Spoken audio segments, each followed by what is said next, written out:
temuli kitiibwa mu magezi gange wadde amaanyi ku lwange nze senyumirizenga mu bugagga bwange naye nze neenyumirizanga mu ggwe waggulu tukuyimusa kitiibwa ky'amawanga Yesu tukuyimusa. Mbalamusizza mu linnya lya Mukama waffe Yesu Kristo. Twebaza Katonda atuwadde omukisa nate okubeera nga tukyali balamu. Abagonvugonvu tusaba Mukama abasuuse abajjanjabe. Mbaagala nnyo baganda bange abasubscribinze, Mukama abampeera omukisa agonze mu byenfuna byammwe, ayanukule buli ssaala yammwe. Mwebale kubeerayo, mwebale kusubscribinga, mwebale ku obudde bwammwe bwe mutwala ne muwuliriza. Mukama abampeera omukisa. Leero tugenda kutunula mu kitabo kya Yona essula ya 2.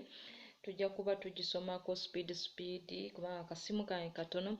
Essula ya 2 olunyiriri olusooka lugambye nti awo Yona n'asaba Mukama Katonda we mu lubuto lw'ekyennyanja n'ayogera nti nakaabirira Mukama kubanga nalaba ennaku nanziramu mu lubuto lw'emagombe nakoowoola n'awulira eddoboozi lyange kubanga wansuula mu buziba mu mutima gw'ennyanja amataba ganneetooloola amayengo gaago n'amasengesera gaago gaayita waggulu ku nze ne njogera nti ngobeddwa mu maaso go naye natunuulira nate yeekaalu yo entukuvu amazzi gansaanikira era okutuuka ku bulamu obuziba bwanneetooloola endaggo zambikka ku mutwe gwange n'enzika ensozi we zisibuka ensi n'ebisiba byayo ne binzigalira emirembe gyonna naye oggyemu obulamu bwange mu bunnya ayi Mukama Katonda wange emmeeme yange bwe yazirika mu nze ne njijukira Mukama n'okusaba kwange ne kutuuka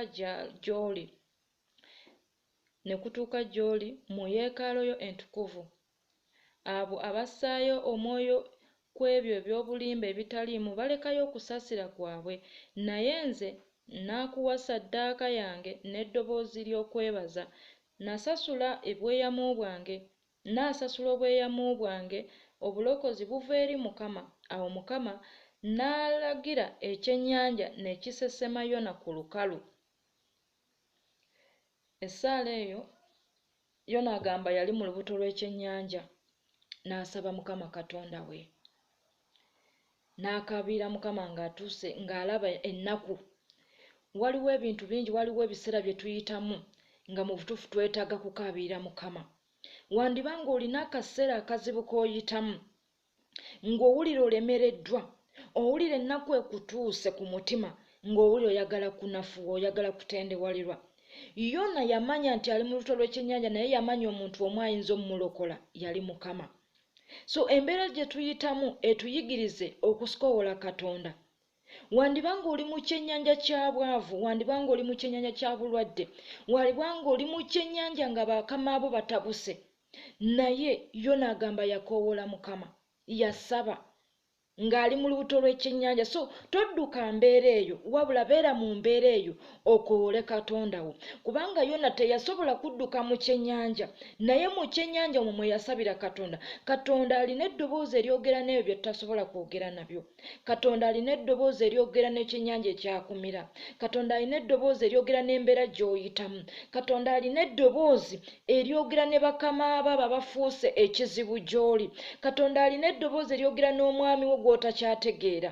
So embeera gy'oyitamu ke kuyigirize okubeera ng'osaba Katonda. Okitegeera? Yona agambye nti mu lubuto lw'ekyennyanja yasaba Mukama Katonda we n'akaabirira Mukama kubanga yalaba ennaku. So leka kubeera nga ennaku ate ekuyigiriza kukola birala oba embeera gy'olimu ekuyigiriza kukola birala, wabula eba ekuyita okudda eri Katonda. Katonda atuleka okugwa mu mbeera okusobola okutegeera emitima gyaffe giri ki gyali. Okitegeera?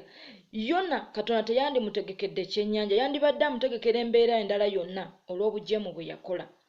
Naye yamanya nti ekyennyanja kino Yona mwana antegeerera. So Katonda atuteeka mu mbeera mwe tugenda omumutegeerera. Katonda atutuuza mu bifo mwe tugenda omumutegeerera.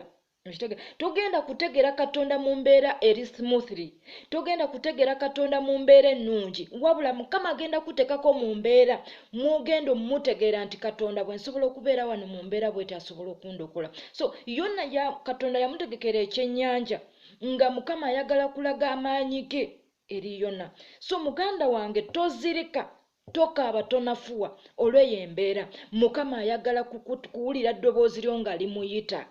Yesu ali kumpi naawe agamba kimu, singa ompita nenkuyamba, singa ompita. Waliwo ebiseera ebimu bye tubeeramu nga Mukama ayagala tumukoowoola asobole okuggyawo eyo embeera. Yona mu kukoowoola Katonda yayogera n'ekyennyanja kisesema Yona. So buli lw'obeeranga mu mbeera yogera ne Katonda, toyogera na mbeera eyo, kubanga Yona teyayogera na kyennyanja nti kyennyanja gwe nsesema. Yamanya nti waliwo asobola okwogera n'ekyennyanja ekyo ne kimusesema. So naawe nkugamba Katonda asobola okwogera n'eyo embeera gy'oyitamu. Katonda asobola okwogera ne bakama abo. Katonda asobola okwogera n'obulwadde ne bukusesema. Okitegeera? Bayibuli egamba nti mpita nange naakuyitaba nenkwolesa ebikulu n'ebizibu by'otamanyi. Katonda akugamba mukoowoole Jeremiya 3:3 agamba nti mpita. So buli lw'obeera mu mbeera toyita kizibu ekyo, toyita muntu mulala kukuyamba, wabula saba Katonda. Katonda ye yagenda okuleeta embeera egenda okujja, kwegamba yagenda okuleeta abantu abagenda okujja mu mbeera